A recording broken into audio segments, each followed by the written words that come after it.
Fishing with Grandma by Susan Avingaq and Maureen Vsetula. Illustrated by Charlene Chua.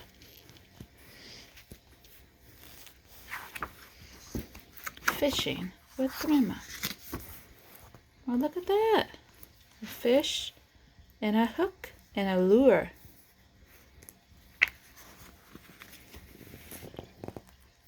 As Gila and I ran up to Avingaq's house, we could see her through the frosty window, sitting on the floor with a large sealskin in her lap. My sister and I were excited for a visit with our favorite elder, and we were hoping to convince her to take us out for an adventure. "Hello, kids. It's so nice to see you," Grandma said as we ran through the door. "Hi, Avingaq," we said. The house smelled of fresh Avingaq, and we could hear upbeat fiddle music playing on the radio. Once inside, I grabbed some string that was lying on the coffee table, and Gila and I played string games as Grandma sewed. "Avingaq," I said after a few minutes, "we would love to go on an adventure with you today." "That sounds like fun," Grandma replied. "What were you thinking?" I saw that Gila had made a fish with her string. "How about jigging for fish?" I suggested. "Atee, let's go," Grandma cried. She was always happy to get outside and show us new things. Grandma told us that clothing and equipment we needed to bring in order to stay warm. She told me to layer my clothing so that I would not sweat when I chipped the ice. In the fall, when the ice is just starting to form, it's thin and perfect for jigging. What do you see right here? Boots. And what's this? Socks. Gloves, mittens, and what's this? A coat. And what are they putting on their feet right now? Socks. Yeah. Wait, put socks on. You do too before we go on our walk. Gila and I ran home. And you go to sew. Yeah. Gila. Fish. Mm-hmm. Fishing. Yeah. Gila and I ran home and picked up all the clothes we would need for the day. "A trip to the lake. Aren't you kids lucky?" Mom exclaimed. Grandma prepared snacks in a thermos, and we worked together to get all the equipment from the shed out, loaded onto the ATV. We put on our helmets, and we set off. There's the ATV.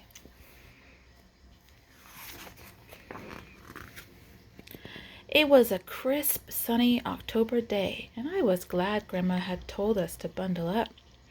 There was already some snow on the ground, enough for people to harness their sled dogs.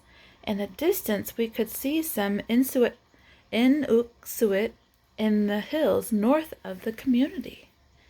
We held on tight as we drove down the bumpy road, rounding many turns toward the frozen lake.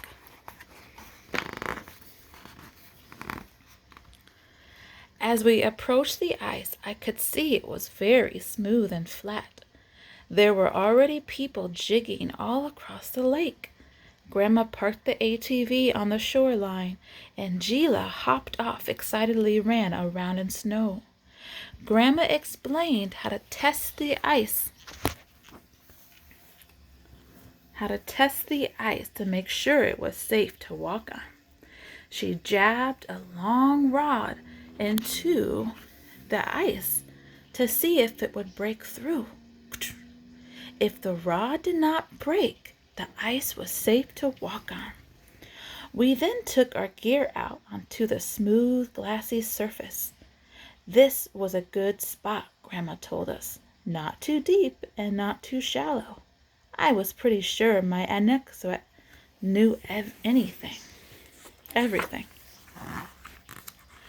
"This is a took," Grandma explained, holding up a long wooden tool with a sharp chisel blade at the end. "It is used to make a hole in the ice.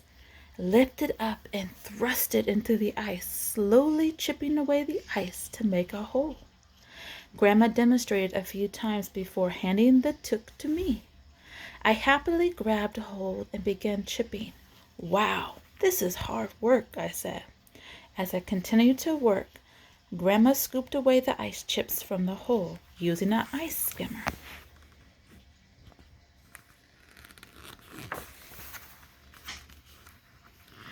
After a few more minutes, water suddenly came running up through the ice.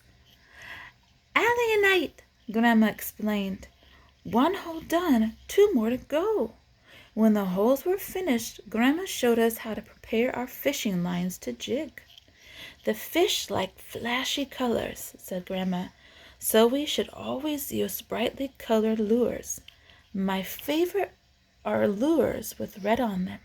The fish really like those." I decided to try a brilliant pink lure. "And coil your line into the hole," Grandma told us, "until it is just above the lake bottom, about 10 feet down." We followed Grandma's instructions, lowering our line into the water. We were finally ready to start jigging. Look at that.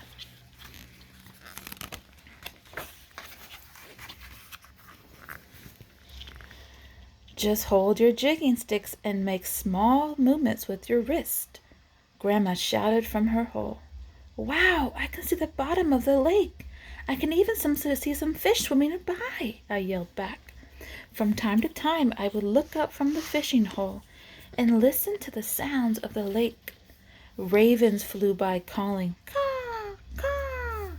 I could also hear skidoos and ATVs in the distance. Every now and then, I heard excited voices shouting, "It's going to your hole," or "I got it." The ice was alive with wonderful sounds. Look at the holes. And look at that. And there's the hook and the lure right there. After lying at the hole for a while, focusing on my line, I suddenly felt a small bite. "A fish! I've got a fish!" I yelled. "Alienite," Grandma called back excitedly. "Pull up the line as fast as you can so that you hook it." Grandma came over to my hole and showed me how to bop the fish on the head to stop it from squirming. Jigging eagerly watched. We continued to jig for the rest of the day, only taking a break to have tea and some yummy Avingaq. We ended up catching a lot of Arctic char, far too many for our family to eat. What's going to happen with the extra fish? "What will we do with our catch, Avingaq?" Jigging asked. "There are many people who are not able to come out to the lakes. We will deliver fish to them," she replied. "It's always important to think of others. At the end of the day, when we are back in town, we made deliveries stopping at the homes of many elders to share our fish."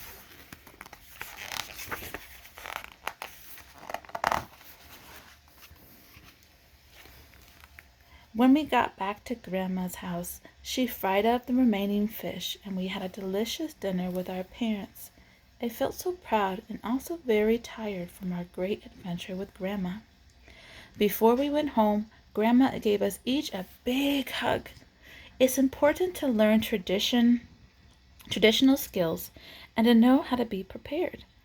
Knowing what to bring, where to go, and what to do will help you always have successful trips, she said with a smile.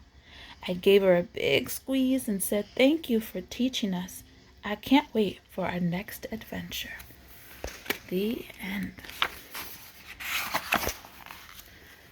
And there's a picture of the fishing line and jigging stick, ice skimmer, the took, and the ice probe. And there's how to pronounce some of the words in there. The Inuit's terms. And there's the author and the illustrators, the contributors to the book. And that was called Fishing with Grandma.